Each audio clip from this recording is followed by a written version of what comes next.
back on the record, this is the people of the state of Colorado versus James Egan Holmes, case number 12 CR 1522.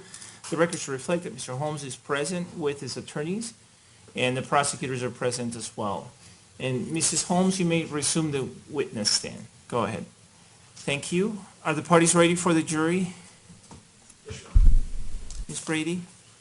Judge, I did want to just bring up with the court before the jury comes back. As far as scheduling, to me at least, it seems like we're going to be rushing a bit if we try and get to closings tomorrow. So I did just want to tell the court that I have that concern. And I don't know if the court wants to talk about it now or see how the rest of the afternoon goes, but I feel compelled to tell you I'm getting a little bit nervous if we're going to try and get everything done in time to do closings tomorrow. Well, let's push ahead and see how far we get. Okay. I may need you to stay late so we can work on instructions, but it's not everybody has to stay here. So just the attorneys who are involved with the instructions need to be here. And I think I'll speak for Ms. Nelson. Her concern is that she wants to incorporate some of the testimony from today into the instructions. And so that's going to be that she'll have to work on the instruction after the testimony is completed before she can present it to the court. And I think that's our concern, is trying to work in what happened today into the instructions. Well, we might be able to work on the rest of the instructions. I don't think that would affect most of them. It might affect one, and we can hold off on that one until tomorrow if we need to. So. And also to let the court know, Mr. Brockler and I have exchanged slides for closing, and I'm going through those as I can, and I know Mr. Brockler suggested that he and I talk before we address it with the court, but that's another thing that's sort of stressing me out. Okay, I understand.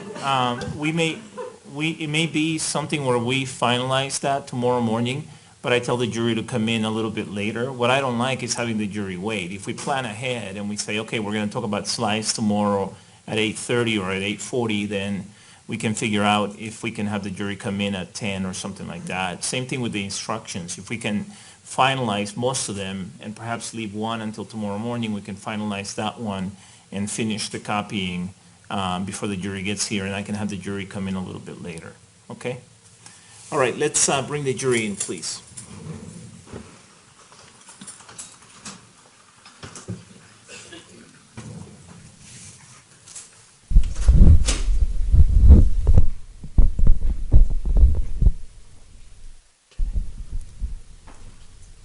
Volume control.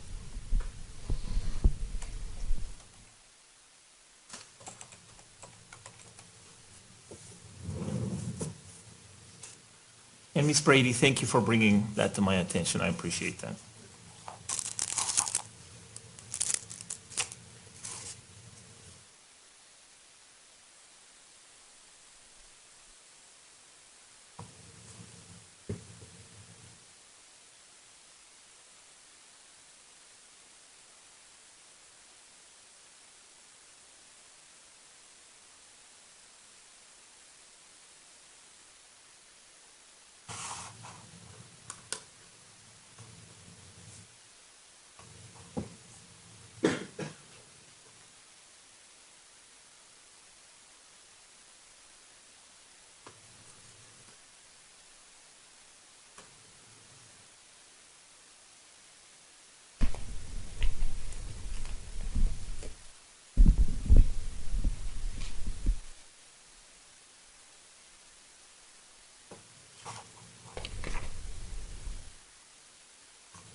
Please be seated, everyone.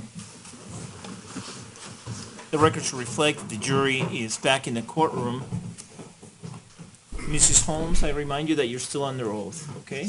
And Ms. Higgs, you may proceed with the rest of your direct examination. Thank you, Your Honor. If I may approach with D-TR-146, 145, 148, and 151. Your Honor, I have no objection to these photographs. Okay, thank you. So D-TR-145, 146, 148, and 159 are all admitted without objection and may be published. Thank you. Could we start with 146? So we left off, and I wanted to just speak with you briefly about your mother, Helen, and your father. What was your father's name? Bert. And was this their first grandchild? It was. Did they come for the birth? Shortly thereafter, a couple days after the birth. Okay. Was your mother actively involved with, well, your father has passed away. Did he pass away soon after Jimmy was born? Jim was born in 87 and he passed away in 92. So for those first years, were both your mother and father involved with coming to visit? Yes. Okay. Yeah. Do we have 1003? And so this is this a photo of your mother and father? Yes, it is. That's at our home in San Diego before we moved to Prairie Dog. So that's just maybe a few weeks after he was born. Okay. Was your mother really involved with your kids as they were growing up? She was. She didn't live in San Diego. She lived about 150 miles away in LA, in the house that we grew up in. But she was pretty healthy until she got cancer. And so she would drive down and spend time with the kids. Would the kids go visit her in the summer? Yes, I would take them up and actually leave them with her for several days. Okay. Can we get 145, D-TR-145, number 1003? Where is this? That's at the Prairie Dog House, and that's my mom, and Jim's probably about 5. That's his little pool table. And we must have been in preparation for Chris, because that was a new high chair. Is this one of the photos you also sent your son in one of your letters? Yes. And if we could have D-TR-148, which is 1008.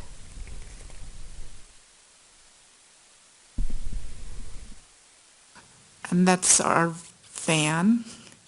And they have a little, Chris and Jim have a little koosh ball. That was kind of a fad back then of the Lion King and my mom. As the kids got older, was she still trying to be very involved with them? Yeah, I think she always wanted them to come and stay with her. Mm-hmm. But as my dad got sicker, she didn't have the time to do that. Mm-hmm. She was looking after him until he passed away. Okay. If I can approach with D-TR-383. You may. I have no objection.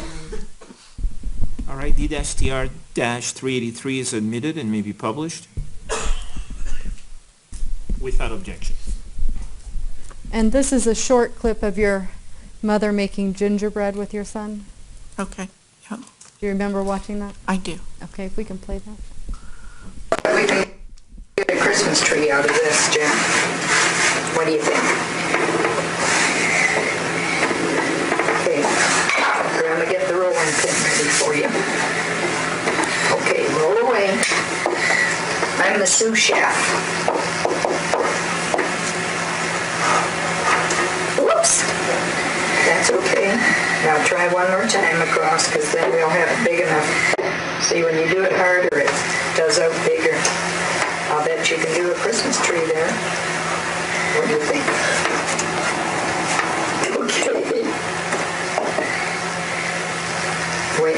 Grandma hasn't got that quite right. It'll fit upside down. Do you want us to do all the dough? There's a whole big clump of dough. Oh, my goodness. We do not say this. Doing a lot of them. You're going to have cookies for... For me. When we're done taking our nap, can we eat all these? Sure. You're going to decorate them, Arlene, too? Mm-hmm.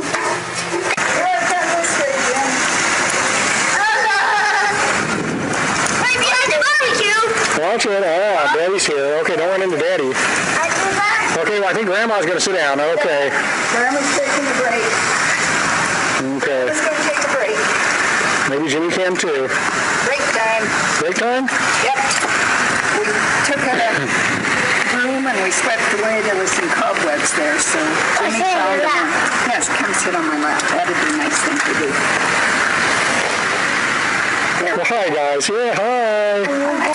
Yes, we're good partners, aren't we, Jim? You're huggable. He's a huggable. He likes being hugged. Happy Thanksgiving. Yeah. Well, Turkey gobble. we'll have our turkey pretty soon. Gobble, gobble, gobble. Okay. Okie doke, guys. Yeah. What year did your mother pass away? 2008, Where was your son when she passed? UC Riverside. Did he come down for the services? He did. How did he feel about her passing? He was very sad because it was a long-term relationship from birth. He didn't say much. My brother gave the eulogy, and they had a church service, and he, as I said before, he greeted people as they came in, and then we went to my mother's retirement community and had some kind of, after the Mass, we had a reception. Did he talk about being sad about it? No, he did not, but I could certainly tell that he was we went to the graveside, and that was when I could see that he really was looking sad. I want to talk just a little bit about your brother Dex. Okay. When you were growing up, you talked about some of your family culture. Was family in general also a part of that family culture?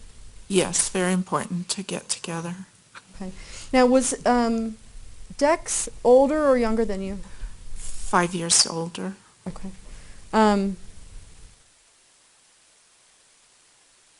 What was his relationship with Jimmy?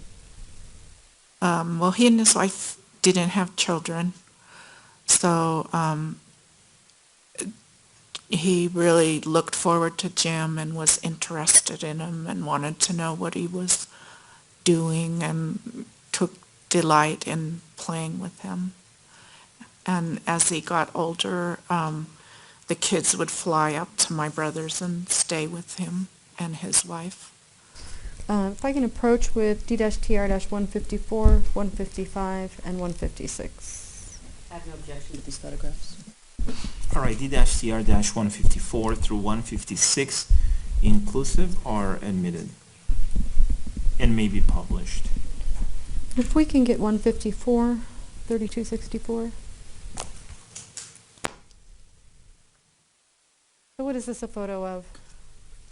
That's Lassen. It's a national park in California, and it's volcanic. So my brother and his wife Terry and Jim went hiking there. It's a volcanic vents, fumaroles, and it's a boardwalk that goes out over the bubbling hot water. Mm-hmm. Chris also went on this trip? Chris too. Jim and Chris flew up and stayed with Dex and Terry.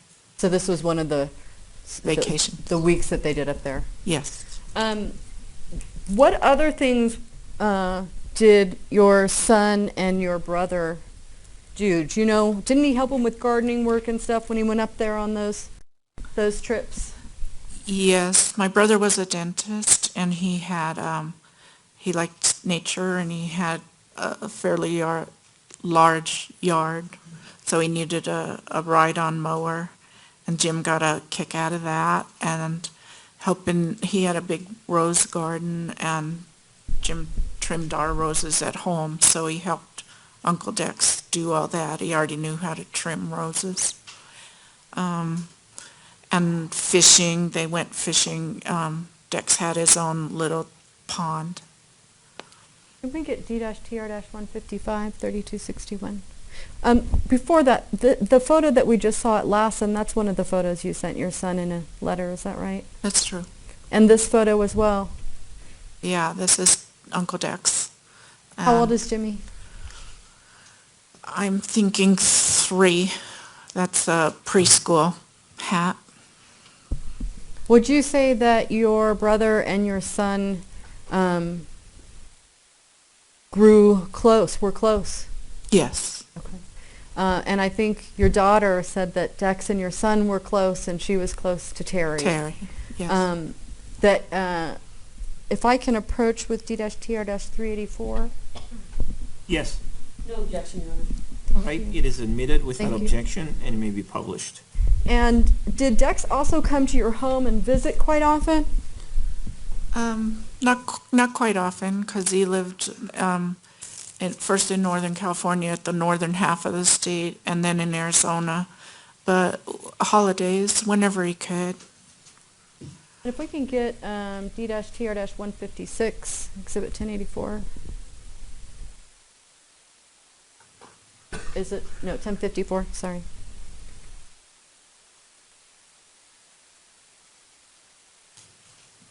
What are you guys doing here? I'm looking at the money to see if it's Monopoly. There's no board. Yeah, there's no board. Oh, we're playing poker Is with that Monopoly money. with Monopoly money? Is that your brother Dex on the left? Yes, it is, and Jim in the middle, and Chris. Is this fairly common? Is this representative of the types of activities you guys would engage in when you got together on family vacations and family holidays? Yeah, we played a lot of board games, and Jim usually won. And if he didn't win? Oh, I'm trying to remember when he didn't win. But we had to play another game and see if he could win if he didn't win. Was everybody a good sport about these games? Well, you can see Chris does not look happy. She liked to win. Okay. But your son? Yes, he was. If we can play D-TR-384, which is 2573.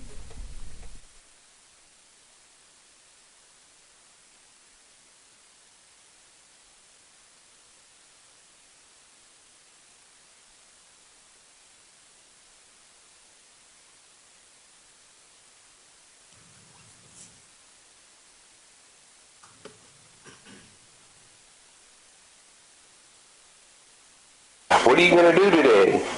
Go to the beach. Oh, boy. And good Lord. What are you going to do today? Go to the beach. Oh, boy. And good Lord. And boogie board. And what did you do yesterday? Surf in the USA. Would you like to sing a little bit of that song for us? Surf in the USA. That's very good. Do you know any other surfing songs? No, not really. Oh, okay. Yeah, here's the star player. Oh, there's the big number 6 on the back there. Okay, what's your strategy for today's game, Jimmy? Well, I'm going to beat their butt. Simple strategy, but effective. Only steps away from the beach. And Jimmy was playing soccer with Uncle Dex today. And won by 1 point. Maybe we'll get a little film of that later. Sure. Right in Bushy Trail at the beach, right after breakfast. Eat the morning, there's the boys. They're headed for this flock of seagulls. We'll kind of zero in on them a little bit here.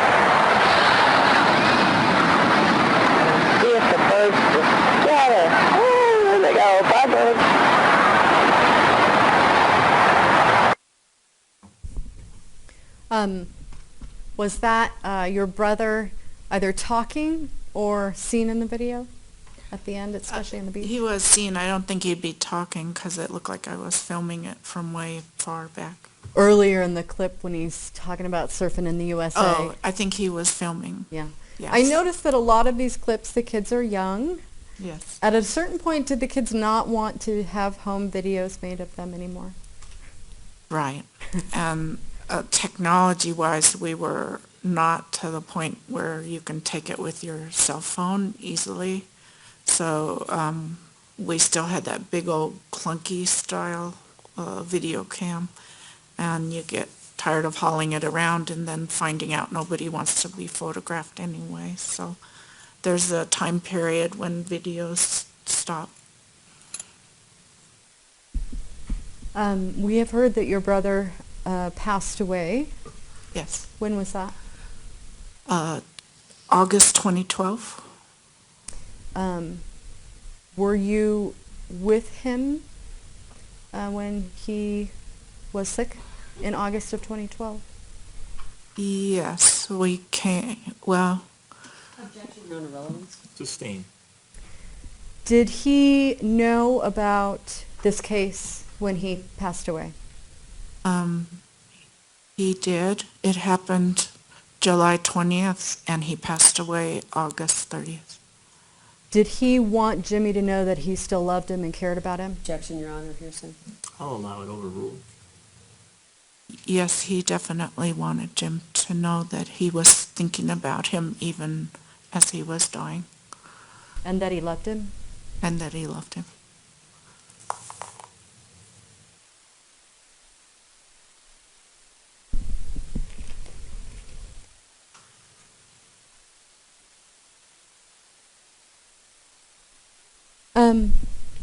I just want to talk briefly about your daughter and her evolving relationship with your son. Okay. When was she born? December 26, 1992. So almost exactly 5 years after your son. Yes. Okay.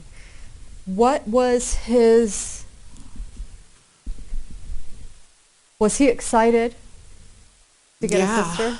Yeah, we took him to a big brother sibling class at a local hospital where they could show him, you know, what babies eat and how tiny they were to prep him, and he really liked that. If I can approach with D-TR-307. Yes. I have no objection, Your Honor. All right, it is admitted without objection from the people. D-3R-307. And it may be published. Thank you.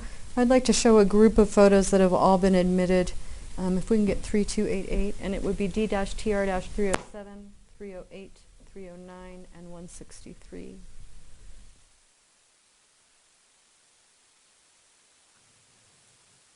So these are all photos of your son and your daughter when she was quite young. Right. She's still using a bottle, so yeah, she was young. In the upper left photo, what's going on there? He's reading a Disney book to her. And in the upper right, did you say? Did I say right? I meant left. You hit the right photo. Okay. Is that something that he liked to do with her? Yeah, sometimes he'd climb in his crib and lie there and read to her. In her crib? In her crib, yeah. Was he gentle with her and Yes, appropriate with her, good with her yes. as a baby? As a baby, yes. Can you describe, as they got a little bit older, not yet into middle school or anything, when they were still young kids, like in the Oak Hills neighborhood, did they continue to get along pretty well? Sometimes they didn't. They'd have minor spats sometimes. I think it was mostly when he was with friends and she'd be in the way because she was littler than the rest of them. You had an older brother, a brother older than you by 5 years. Yes. Same age range as Jimmy and Chrissy? Yeah, I didn't plan that. Did you see anything in their relationship that caused you concern? Anything that you never had with your older brother?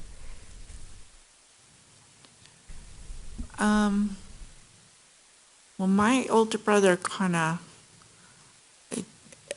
ignored me more when I bugged him. And so I'd go away, but Chris was insistent that Jim would play. Like if the message was, leave me alone, Chris kept at it. She didn't leave him alone. She described that as being the annoying little sister. She did. She said one time, I just bugged the crap out of him. She just wanted to be there, whether she was in the way or not. Despite that, do you think that when they were younger, they got along fairly well for siblings? Most of the time. Yeah. Yeah. Not perfect? Not perfect, no. If I can approach with D-TR-2576. Oh, no, it's D-TR-385. Yes. No objection, Your Honor. All right, with that objection, D-TR-385 is admitted and may be published. We can play that, please.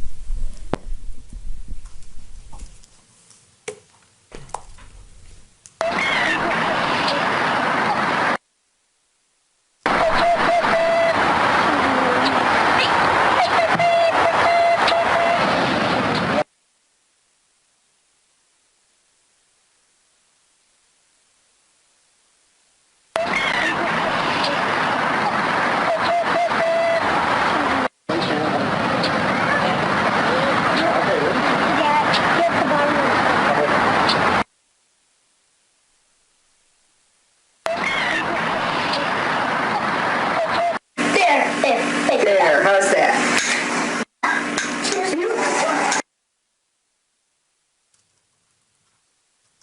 We're getting sound, but no visual.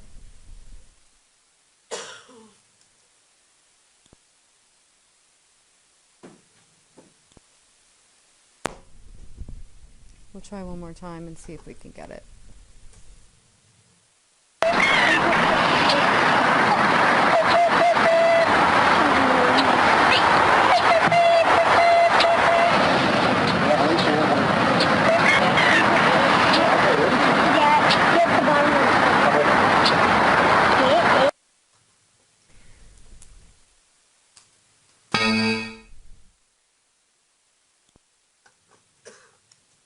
We have to shut down and restart, evidently. As they got older, like after you moved from Oak Hills back down to San Diego, and we've heard about this, did they have periods in their relationship where they didn't get along? Yes. Yeah. Did you find that problematic, or did you find that like sort of a normal part of siblings growing up together? Well, certainly siblings have times when they don't get along. I'm well aware of that. And when we went to Mel Lipsey, we did touch on that issue that, it's been mentioned in court about basketball issues. Chris, being 5 years younger, a girl, smaller, just wanted desperately to play basketball all the time with Jim. And he didn't necessarily want her glued to his side all the time while he was trying to practice his basketball. Mm-hmm. And I think maybe that's probably one of their biggest issues, is that he just wanted to shoot hoop and be unencumbered by his sister in the way. But certainly there were plenty of times that he didn't mind her being around. Plenty of times. Okay. Yes. What about as they got older into their teen years? Then they went kind of separate ways because they each had their own activities and they weren't doing side-by-side activities. They were different. And when he went off to college? Yeah, I mean, they didn't call each other all the time or email each other all the time, no. Was your family still getting together regularly for family holidays? Yes, every year, Doing family vacations together in the summer? every year. Was there, and I understand, I think you heard your daughter testify. Yes, I did. You didn't see the prosecution ask her any questions? No, I didn't. And she talked about going to his graduation. Do you recall that? Yes. Did she ever complain to you about having to go with you to your son's graduation? No. Objection calls for hearsay. Sustained. Did she want to go with you to visit him at UC Riverside? Yes. Okay. Did she want to go to his graduation? Yes.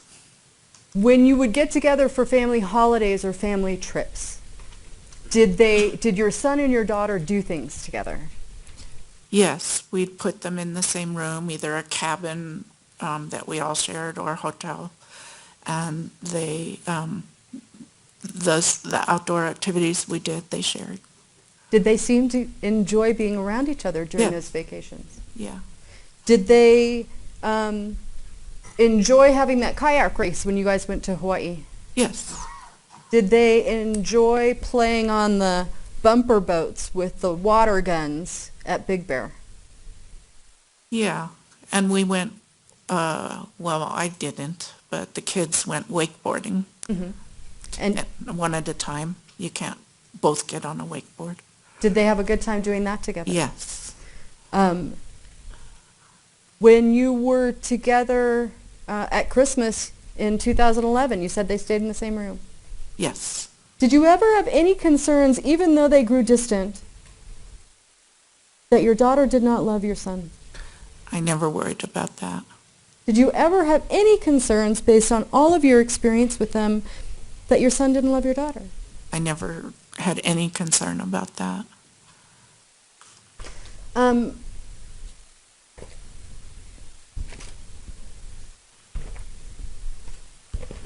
We've already talked about your son being a, well, let me back up for a second.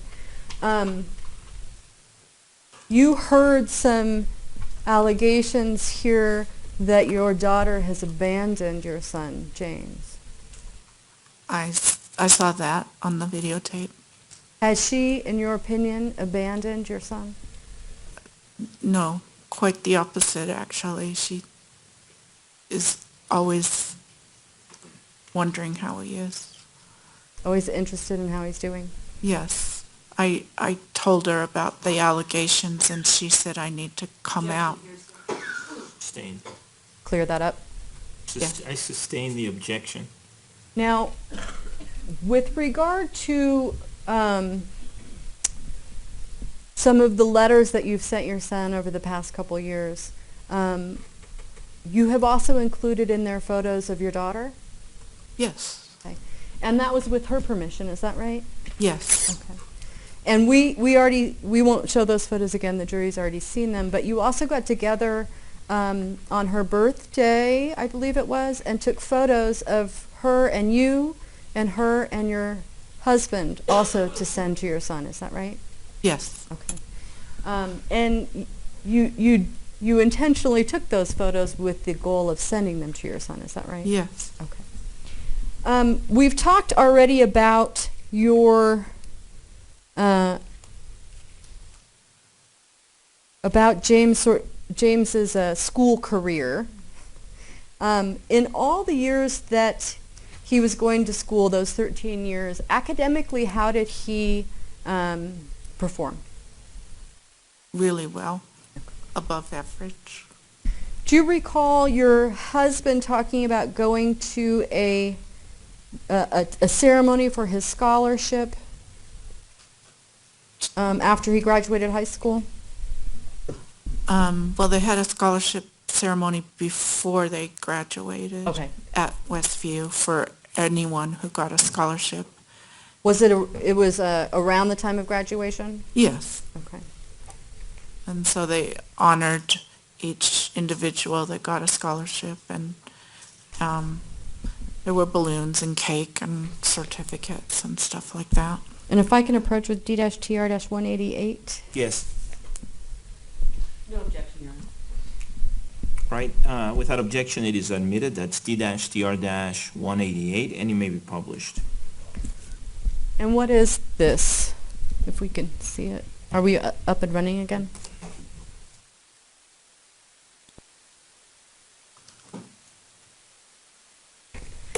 And it should be 686.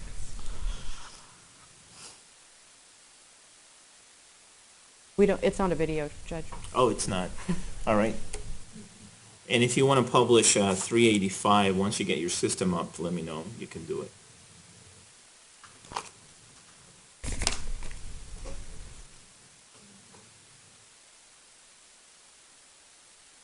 Looking at that document that you have there in front of you, what is that?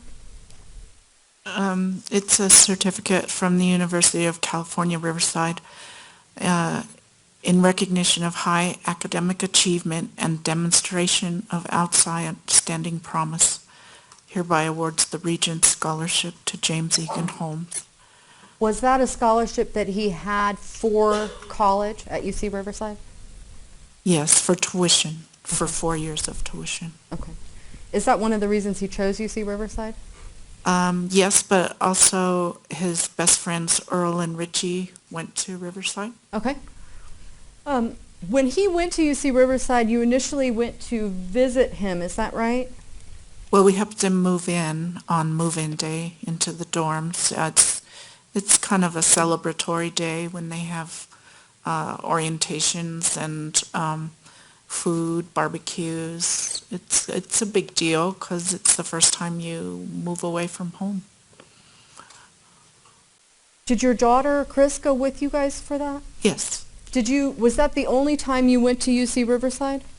No, we went, he moved from the dorms to on-campus apartment for 2 years there, and then again to an off-campus apartment for the 4th year. And we went for all of his moving and settling in, and we went to something honoring people who were going to UC Riverside who got scholarships. They had a big barbecue, and we went to orientation for parents, and Bob went to one where they even stayed in the dorms, and we went to homecoming, and Chris went with us for homecoming, and that was a basketball game. UC Riverside doesn't have a football team, so homecoming is basketball. During his time at UC Riverside, did he also come home for holidays? Yes, although I think there was Thanksgiving where he just stayed there because his dad went to Monterey and I had to work in the hospital on Thanksgiving, so he stayed in the dorms for one, I think. Do you remember, so you said he moved into an apartment after the first year? Did he eventually move into his own apartment?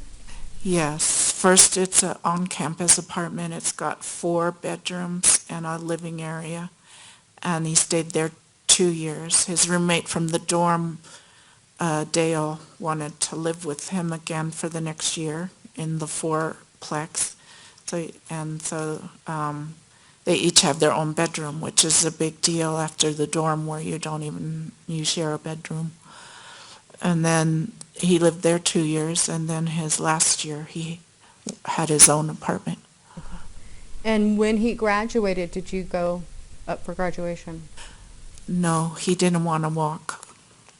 He didn't want to attend the ceremony? Right. Did you find that unusual? We were sad. We were teasing him that we'd go find somebody who was a foreign student who didn't have parents, and we'd go take them out to lunch or something, but I didn't attend my graduation ceremony at UC Berkeley. I was just like done. So it wasn't that weird. Okay. You understood? I understood. Okay. It sounds like you did visit him a fair amount while he was at UC Riverside. When he was growing up through his sort of elementary school years, did you participate with him in his classes, with his teachers, as much as you could? Did you and Bob try to do that? In elementary school, is that what? Elementary school, middle school? Not so much in middle school. I was working full-time there. Okay. Elementary school, I only had to work part-time. Okay. But, yeah, we were there a lot.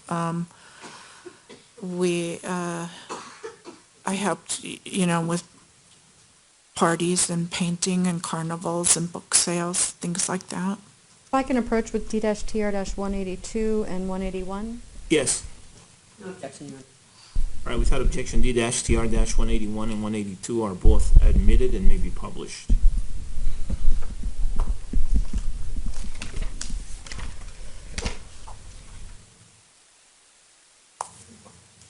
And that, I think, is 695 and 702.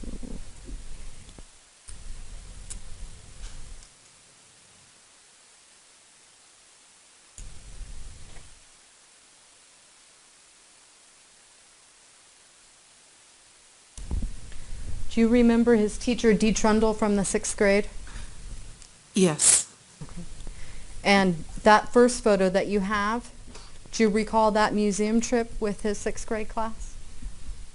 Yes, it's in San Jose to the Egyptian Museum. And that was while you all still lived in the Castroville area, is that right? Yes, 6th grade. And then this card, and if we can show, do you see the card there in front of you? Yes. And can you flip it over and read us the back?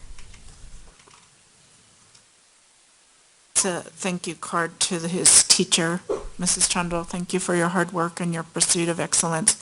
Your students are so lucky to have you for a teacher, and we are appreciative of what a difficult job teaching must be.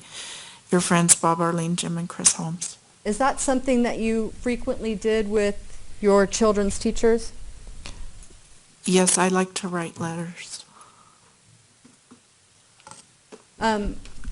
In all, you said there was only one time in all of the years that James was in school that you ever had a phone call about him. Were you proud of the academic achievement that he had throughout the years? Very proud. Okay. Very studious person, very self-motivated. We never had to tell him to do his homework. He did it. Very independent? Yes. When he went away to college, was he pretty independent there? Very independent. Okay. Do you recall what he did the summer after he graduated high school? That was the Salk, I think, at the Salk Institute. He applied through Westview High School for an internship, and the Salk is in San Diego. So he still stayed at home and drove to work every day at the Salk. Pretty prestigious internship he had that summer? Yes, they do neurological research, and they had a week of pre-training at a community college in San Diego to get all the interns ready to go to the Salk. Okay. If I can approach with D-TR-386. Yes. Objection, Your Honor. This is just some... Without objection, D-TR-386 is admitted and may be published. And if you want to publish 385 and 188, now that your system is up, you can do that.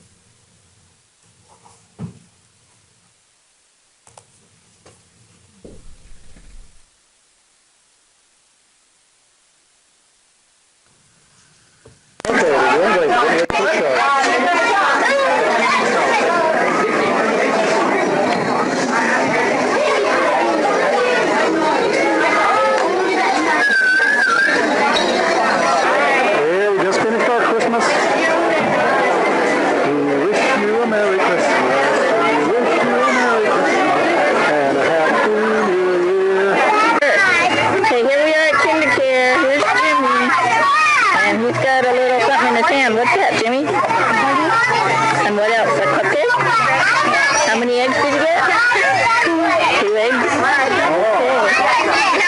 Jimmy has now been playing for 1.5 years with Mrs. Vincent, and he's studying for a test to get a certificate in Ouch. something. And Chris got to know.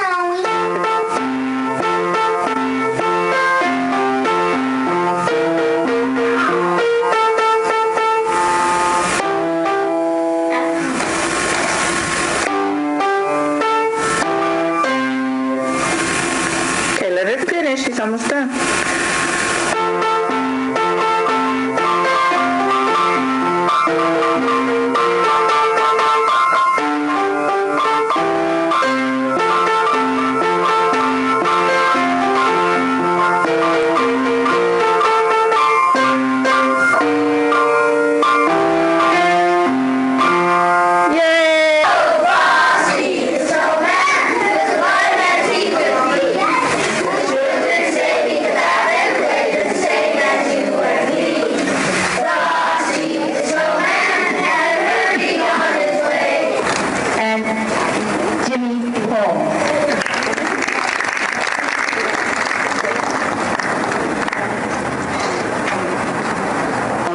From my class, Jimmy Holmes.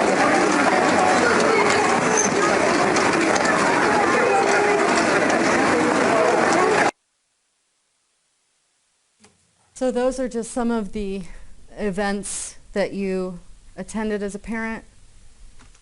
Yes, yes, Did you think that it was important for you to be involved in your kids' school? yes. Why?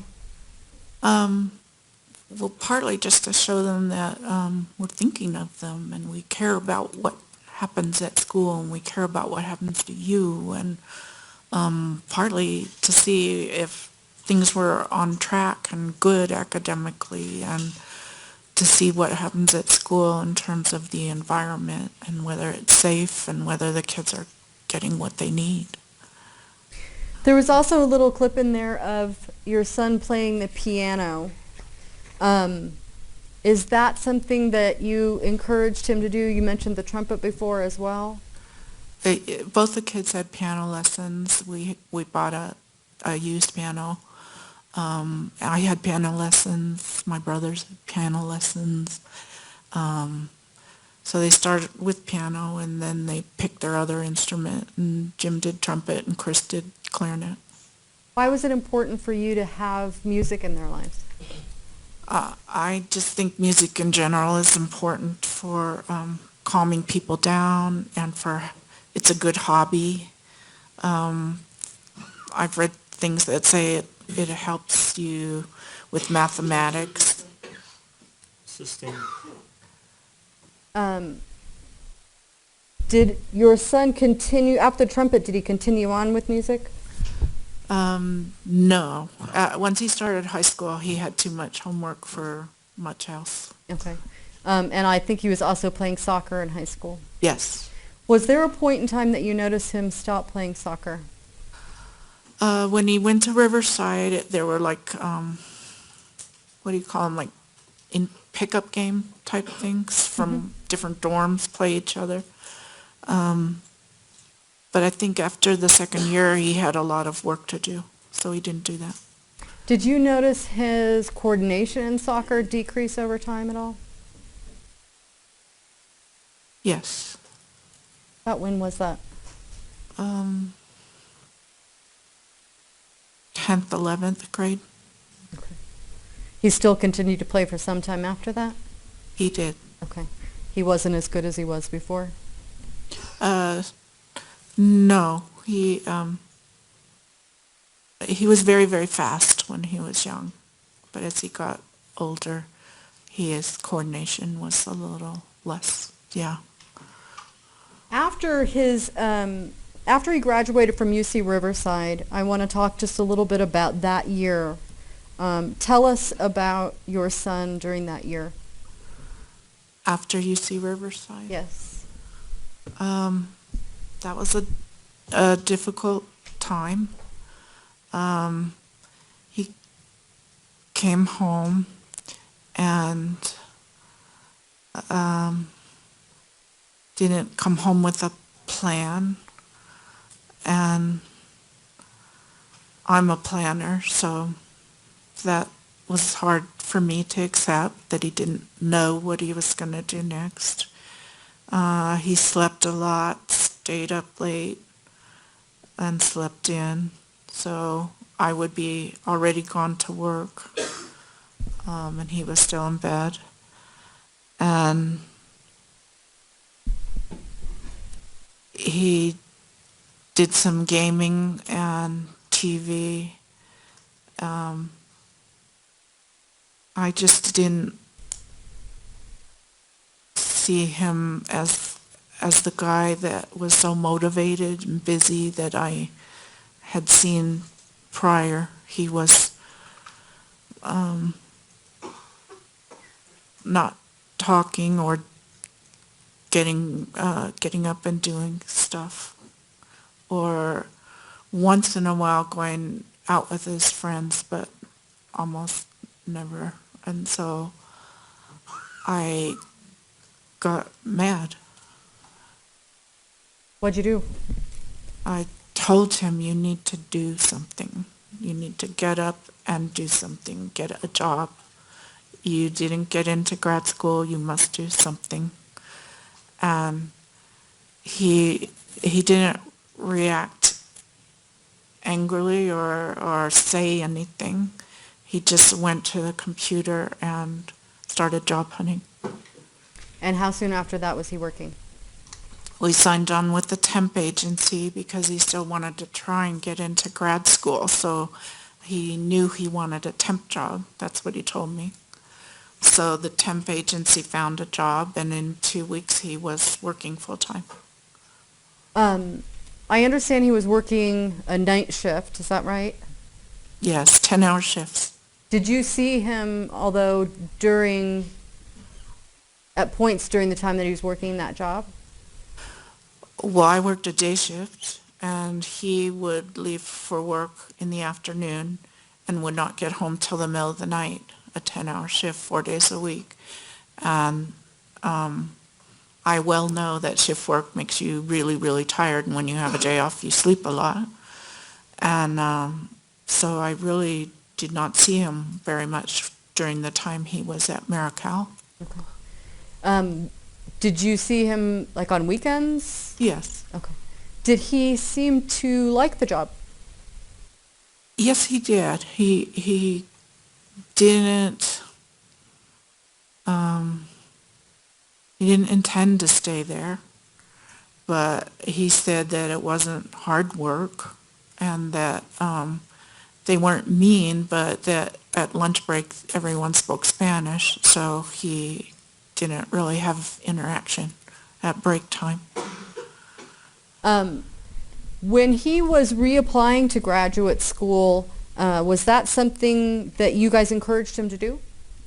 Yes. You and your husband? Yes. Is it also something that he seemed to want to do? Yeah, he just did it. We didn't make him do it. When he didn't get into graduate school the year before, what was his reaction to that? Well, he said he was disappointed.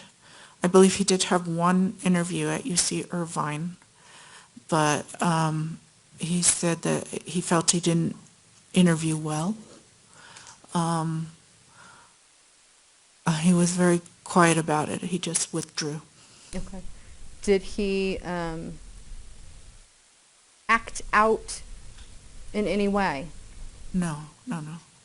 And was that, again, very consistent with who he was as a person, who you knew him to be?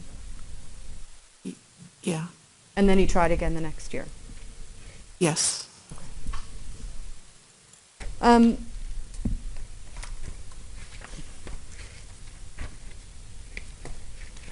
I want to talk just a little bit, I want to touch on some of the family trips that you did.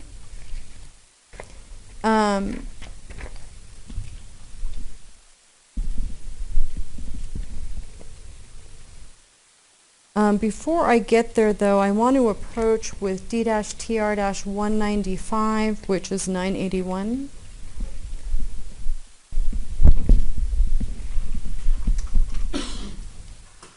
No objection. All right, D-TR-195 is admitted and may be published without objection.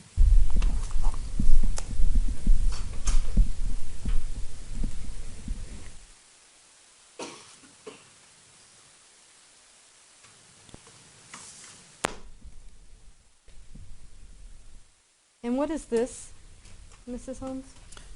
It's an invitation to the baptism of both the kids. Why was that important that your son be baptized? I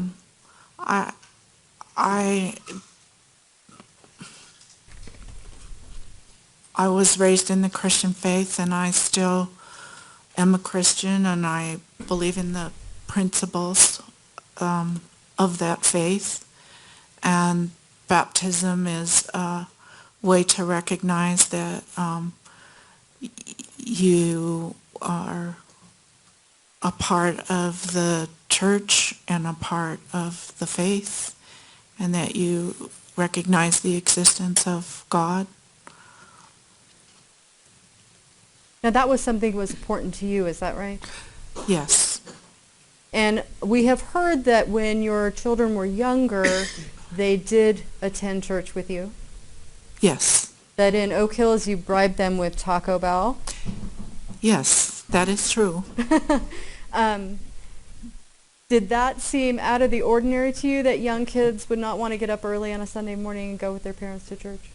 Not at all out of the ordinary. Did you see that with some of your other friends? Yes, some of them just gave up. And to be fair, your son did not, while he was baptized in 1994, and he did go to church with you when he was younger, Yes. in later years that tapered off. Is that fair? Yes, after we moved back to San Diego, he was old enough to ask me questions about how I could believe in something that wasn't tangible. He didn't use that word, but he was old enough to start being scientific and questioning, how can you believe that God exists, God created everything, and his questions were not answered to his satisfaction, that he could believe in these things without proof. Now, nonetheless, did he still participate with you in some activities at church? Yes, he did. It was a friendly church, and the people were nice to him there. Okay. And the church really encouraged volunteer service, is that right? The church has a lot of opportunities for volunteering, Okay. a lot. And he never complained about having to participate in those things with you, did he? No, he didn't. Mm-mm. Okay. With regard to your family trips, if I can approach with D-TR-198, 199, 200, 201, 202, and 203. I have no objection to these photos. All right, you may approach, and D-TR-198 through 203 inclusive are admitted without objection and may be published. And if we can get 3281, which is a group of photos, one has been introduced before, which are D-TR-355, 198, and 199. When we've talked already about some of the family trips that you did, was it always important to you and your husband to take your kids out to activities? Always. Yes. And so what are these activities that are shown here? The left is Where's Waldo at the San Diego Zoo. It was a hunt around the zoo, and they would stick a figure of Waldo at different spots. You would follow the clues, and then at the end you got a live Waldo to take your picture with. Is that something your son really enjoyed? He did. Okay. And then we've heard your husband talk a little bit about the upper right-hand photo, which is Disneyland. Yeah, that's the teacups. Okay. And your kids had a good time? Yes. And then the bottom right photo? Yeah, that's Disneyland also. Okay. Jimmy's a lot younger there. Yes. Was Chrissy even born yet? No. Okay. If I can have D-TR-200, which is 991. I think I'm back in order now. No. The Dos Picos.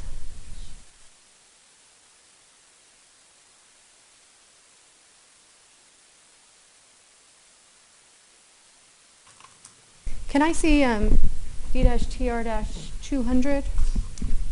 Thanks. It's 991.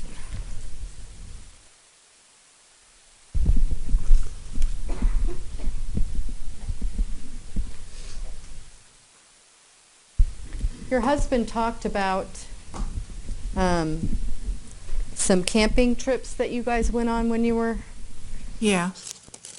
when the kids were young. Did you continue camping as the kids got older? I'm trying to think when we stopped camping. We started out with a tent when they were little, and then we bought a crank up the top, a pop-up tent trailer, and we had that until they were maybe until Jim was about 15. Was it, if, I think it's, I was wrong, it's 997, if we can have D-TR-200? Was it important for you to have your kids out in nature? Very important, a priority. Why? Well, for one thing, just to keep active and not get overweight. And for another thing, to be appreciating creation and to learn about plants. And we have farming in my background. I still have relatives who are farmers. And I think it's really important to understand how things grow. If I can get group 3283, which is a group of photos that are there in front of you, which are D-TR-201, 202, and 203. So are those some examples of activities that you took your kids on to get them outside? Yeah, the one on the left is Pinnacles, which is, it has become a national park in Northern California. They have a lot of caves with bats, and we go hiking. And then upper right, it snows, so it's probably either Big Bear or Lake Tahoe. Mm-hmm. And we would go tubing, and Jim snowboarded. And then lower right is Pismo, and we had the tent trailer still then, so we went just running around the beach and horseback riding. You could ride your horses right on the beach. When you guys would go hiking, Mm-hmm. who was in the lead? Who was at the end? I was at the end, and Jim would kind of check on me, especially on the uphill. And Bob was a good hiker, and so Chris would want to be with Bob because she wanted to be in front.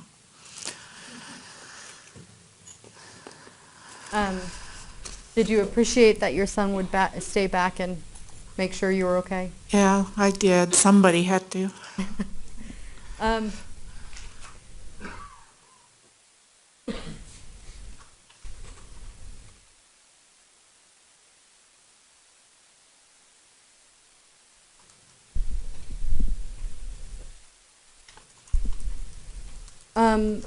We've already talked a lot about your family, it being important to your family to get together on the holidays.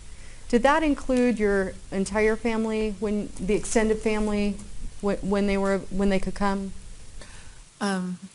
Extended meaning Like outside you and Bob and Jimmy and Chris? Yeah, siblings and grandparents. Yes. And what holidays were important to your family? Thanksgiving and Christmas and Easter, we usually stayed home because we had these Easter egg hunts for the neighborhood for 5 to 7 years. We did it quite a long time. And we've seen the photograph of you and your daughter and your son and Bob's mother up at Aunt Betty's. Yeah. Do you go up there regularly? Every single Thanksgiving, that was the time we went to Betty's for dinner. And you would also see your husband's brother? Yes, he lived up in the Bay Area. Okay. And what holiday then would you spend Christmas with your mom or alternate back and forth? Yes, sometimes we do both. We drive to Monterey and drive to my mom's place. Okay. If I can approach with D-TR-25388. No objection, Your Honor. Did you say 388? I did. Okay. D-TR-388 is admitted without objection, and it may be published.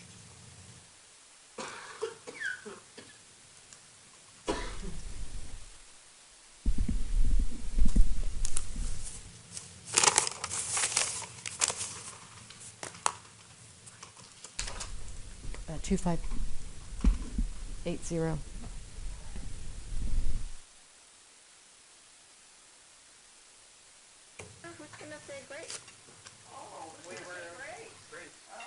Now we have video and no sound. Okay,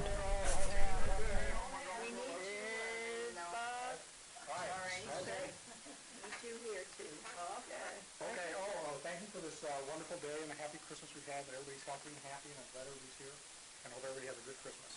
And thank you, we're very glad to be Merry Christmas. Amen. Merry Christmas. She's, Wonderful.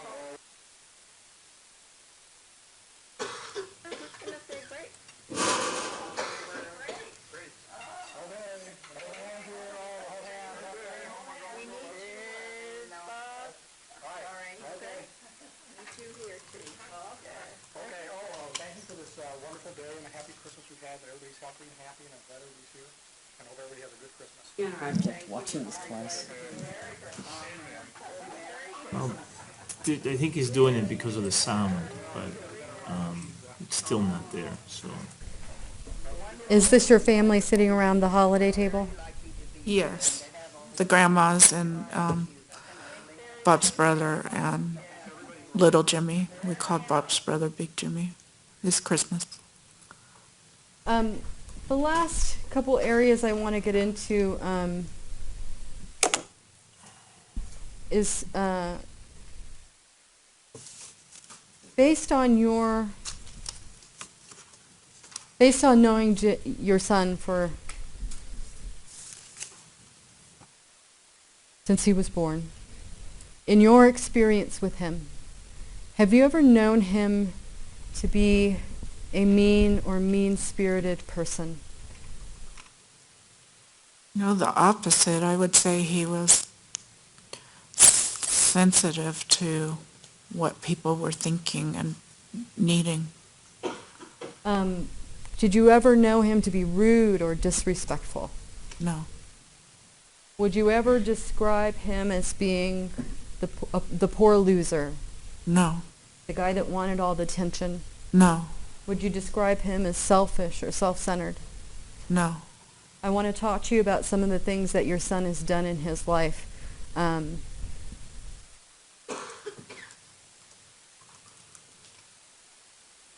Are you, well, if I can approach with D-TR-216 and 392. Yes. No objection. Without objection, D-TR-216 and 392 are admitted and may be published. And if I can get 216, which is 1088. Do you recognize that? Yes. And who is Mr. Truscott? There was a family karate center about 3 miles from our house, and Mr. Truscott ran the family karate center. Okay. And did he ask you to write up the good deeds of your son? Yes, he wanted to emphasize more than karate moves and to build character. And at that time, karate was really big among kids. They were signing up in droves. And can you read this letter to the jury? It says, good deed letter for Jimmy Holmes. Dear Mr. Truscott, Jimmy Holmes has done several good deeds for his family. He has helped watch out for his baby sister Chris and made sure that Chris didn't fall or hurt herself. He's helped set the table for dinner and cleared the dishes after dinner. He brings in the mail, feeds the dogs every morning. Jimmy enjoys martial arts. He has never misused his karate skills and never plays, in quotation, karate. Thank you for your time and your good teaching. Sincerely, Arlene Holmes, Jimmy's mother. What year would that have been around? Let's see. Probably 93. So he would have been 6 years old? Yes. Chris was born in 92. You've also heard some testimony about your son volunteering, doing some volunteer work at the church. Yes. Do you recall that? Yes. And was he required to do that volunteer work for the school? They actually are required to do volunteer work. Okay. And he wrote a report about that? Yes. And if you can read what he wrote, that last, not the entire thing, it's a little lengthy, but if you can read the last paragraph. Okay. On page 2. And this was the volunteer work that he did that Doug Shemansky testified about the other day. Do you recall his testimony? I do. Okay. Yes, that's correct. It's about the volunteer work he did on the maintenance day at the church. So you want the last paragraph of Yes. it? Primarily, community service lets people in need to be served. I serve these people in need by tidying up their environment. I also help children directly through supervision of them producing crafts. My activities gave me a sense of joy and productivity. I knew that what I was doing for the community was truly benefiting people. Hopefully the people who are subjected in my community, that's how it's written. Hopefully the people who were subjected in my community service will now advocate kind means in their community also. After helping people, one can know that they have done something useful in their society. Was it important to you to teach your children the value of volunteer service? Yes. Is that something that you grew up being taught? Yes. Do you feel that your son embraced that value? Yes, I think he did. I think he enjoyed it. He didn't complain about any of the volunteerism he did at Westview. He volunteered at the Red Cross, and he came home and told us every day what he did, and that he liked it there, and they liked him. Did he get some sort of appetizer coupon when he volunteered at the Red Cross sometime? Yeah, they gave him a reward coupon for Chili's, and he took us out, and we ate his coupon. What about his time at Camp Max Strauss? Now, that was a summer job. Yes, it was a paid position. Okay. Were there other things he could have been doing that summer? Yes, that was his choice. We knew nothing about the job listings at UC Riverside. He went to get the job himself. He picked the job himself. Did it seem to you that he enjoyed that work with the kids? Yes, he had a lot of concern for the kids, that they weren't too homesick or crying. And he came home once for a 4-day weekend and told us about different kids. Some of them had never been away from home before. It was the first time. Did it seem to you that he enjoyed working with kids in general? Yes, he liked kids a lot. They kind of gravitated towards him because he was so quiet. Were you aware of his work at Corazon de Vida in Mexico? I knew that was for UC Riverside volunteerism, mm-hmm. Yes. I don't know how many times he went. Again, that was an opportunity that he chose. Yes, there were lots of different choices for volunteer work. Did he tell you, or did he seem to enjoy that work with the children in the orphanages? Yes, yeah. Was there a time that he had fire evacuees stay at his apartment in UC Riverside? He opened up his home to them. Yes. I think they were actually from San Diego, and there was an enormous fire in San Diego, and his roommate had friends that needed somewhere to stay that had to be evacuated, so they stayed in their apartment. Was there an elderly woman in the neighborhood that he helped out? Next door, she was in her 80s, and she wasn't very well, and so he would pick up groceries, and he would take her garbage out for her because it's heavy to push. Yes. Was that something you made him do? No, not at all. Did you all as a family donate food for people in need? Food that you would go get at Stater Brothers? Yes, when we went grocery shopping, I'd give the kids money, and they would be maybe high school and middle school ages, and then I would explain what's perishable and what's not, and then I would just let them spend the money and buy non-perishable and put it in. At holidays, they have those baskets where you donate at the front door, and so they got to do their own shopping and pick what they wanted to donate. Did he ever buy stuff for himself instead? No. Was he good at spending that money wisely? He's very good at budgeting and incredibly frugal. Was he able to get the most out of that money to donate? Yes. Okay.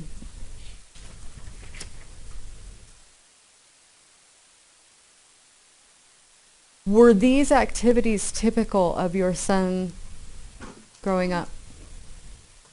The volunteering and the helping? Yes. I want to just talk to you a little bit more about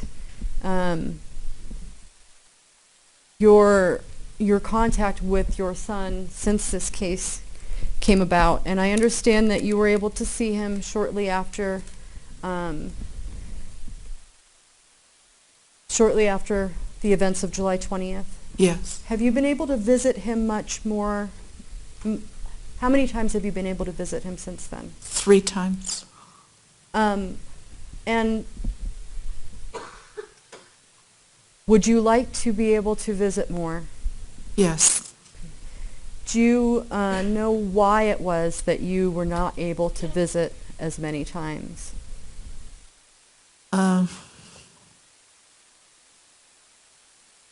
Part of it is that he needs to be protected.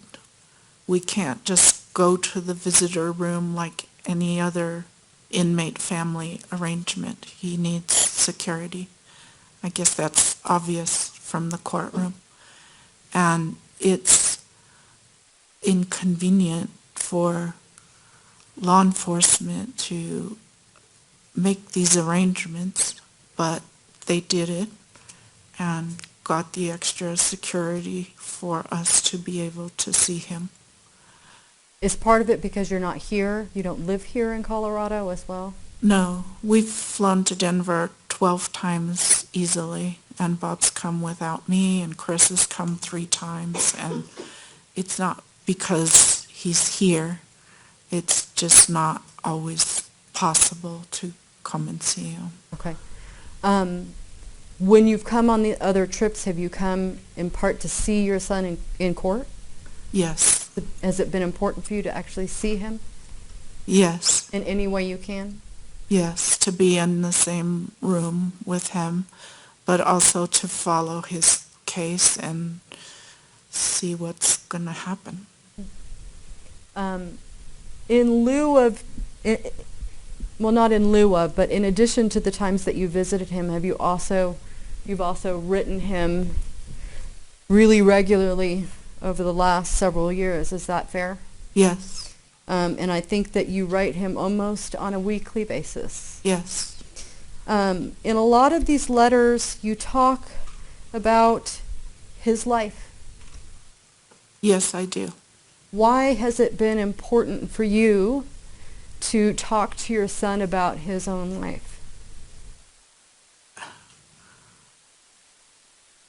To show Jim that what, Objection, Your Honor. May we approach? Yes.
The objection is sustained, but Ms. Hicks, you may proceed as we discussed.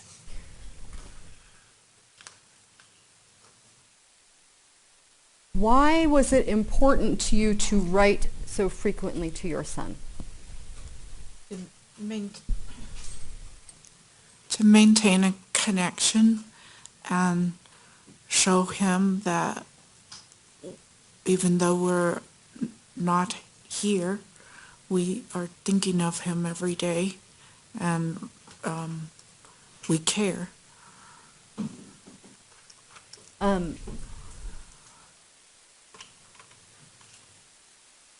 In the future, is it important to you to continue to visit your son Yes, and to continue to write to your son? yes, Do you intend to do that as much as you possibly can? yes, Is he, after it all, somebody that is important to you? yes, After it all, is he still a member of your family? definitely, Is he still your son? yes, Do you still love him? yes. Thank you. I don't have any other questions. Do you have any cross-examination, Ms. Pearson? One moment, Your Honor. Yes.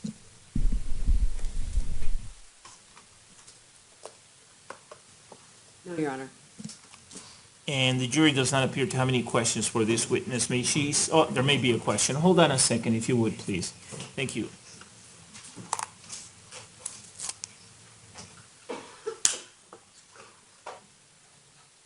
Thank you.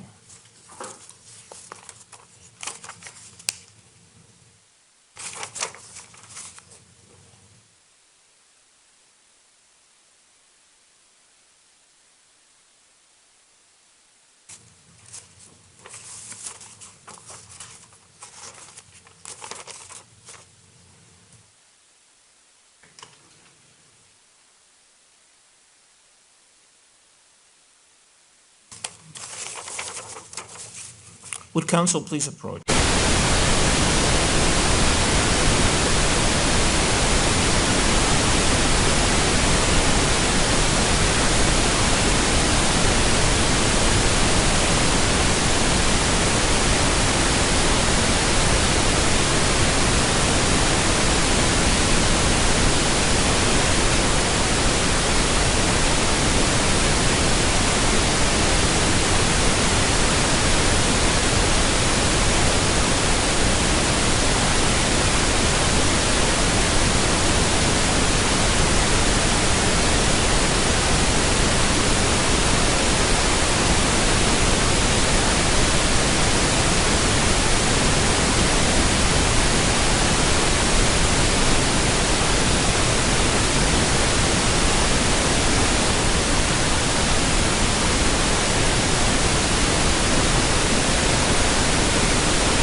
Mrs. Holmes, the jury has submitted some questions that, based on the rules of evidence and other applicable rules of law I have determined that are appropriate. The questions are as follows.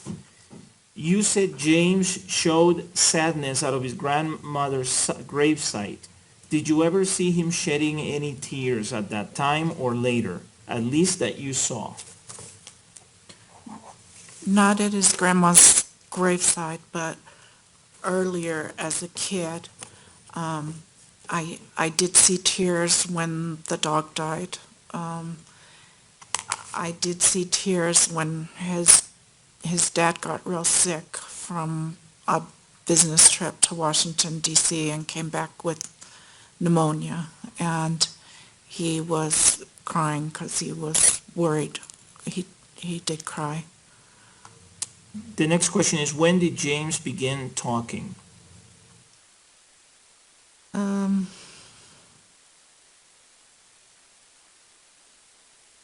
About 18 months. The next question is, did he talk more when he was little than he did as he grew up? Yeah. The next question is, was James an affectionate child? Yes, as a young child, probably about 11, he wanted us to hug him and all, but there are some kids that are just constant huggers, and I wouldn't describe him that way. And the last question is, did James talk much and share his feelings with Mel Lipsy? No, not really, not very much. Any follow-up questions, Ms. Higgs, either based on the questions from the jury or based on my comments at the bench? Yes. Mrs. Holmes, why is it important to you to this day to talk to your son about his own life experiences?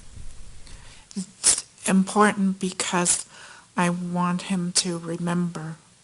I don't want him to forget the past, and hopefully that he can carve out some kind of a future in these circumstances based on what he was in the past. Do you have concerns that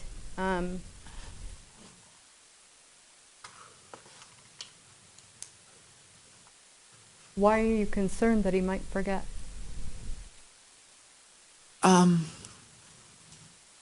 I've heard the court testimony that this disease. Objection, Your Honor. Sustained. Your Honor, can we approach? Yes.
All right, Ms. Higgs, you may ask that question. Thank you. And Mrs. Holmes, the question was, why are you concerned that your son might forget about his life? I am concerned that he may have decline in cognition in the prison environment, and I want to help him keep his mind active and not declining as much as I can, and to keep a connection and reassure him that we're there for him if he has some need. Ms. Pearson, do you have any follow-up questions based on the jury's questions or the discussion of the bench? No, Your Honor. All right. May this witness be released from her subpoena? Yes, sir. Is there any objection, Ms. Pearson? No, Your Honor. All right, ma'am, thank you. Do I leave this? You can leave those there, yes, thank you. Would counsel approach, please?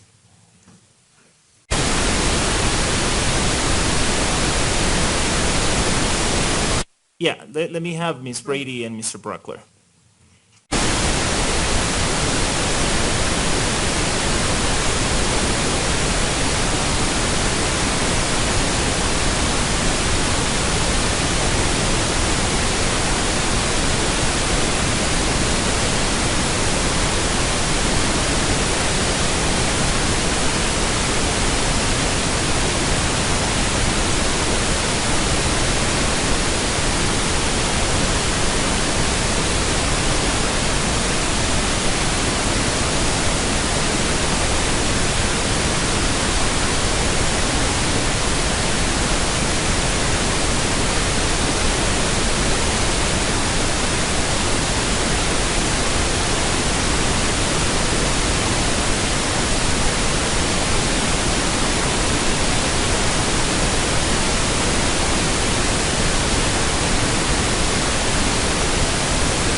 members of the jury, it's 4:30, and what I'm going to do is I'm going to adjourn for the day. I know you were enjoying talking to each other with the static noise in the back, but I think what I'm going to do is just break for the day and then have you come back tomorrow at 11:30. That way you're not waiting around for us. There are some things that I need to get done with the attorneys outside your presence.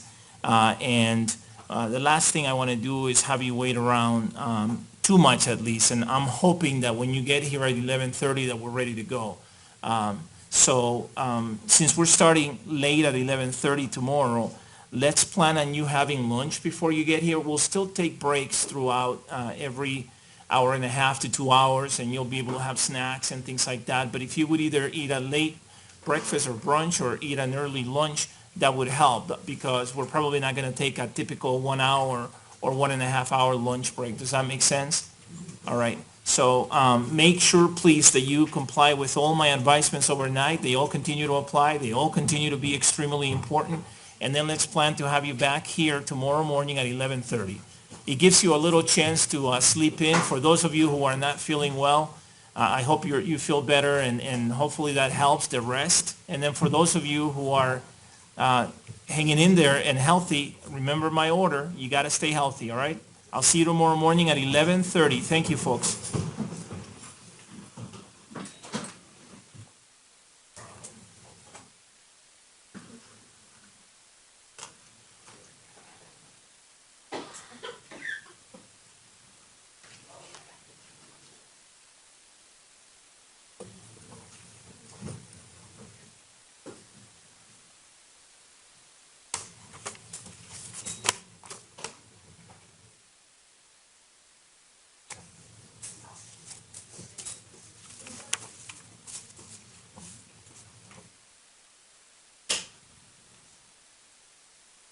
Please be seated, everyone. The record should reflect that the jury has exited the courtroom now. I need to give my court reporter and my staff a break, and I'm sure you folks could use a break. So what I propose is taking about a 15-minute break and then proceeding after the break with the Curtis advisement and the advisement related to allocution, and then going into the instructions after that. In terms of the attorneys, I don't need everyone to stay here. Whoever wants to be here can be here. Whoever thinks he or she needs to be here can be here. So I'll leave it up to you. And if you want to stay here for the Curtis advisement and the advisement related to allocution, you can stay here for that and then leave if you wish. That's okay as well. All right? So let's plan to be back here in 15 minutes. The court will be in recess. Thank you.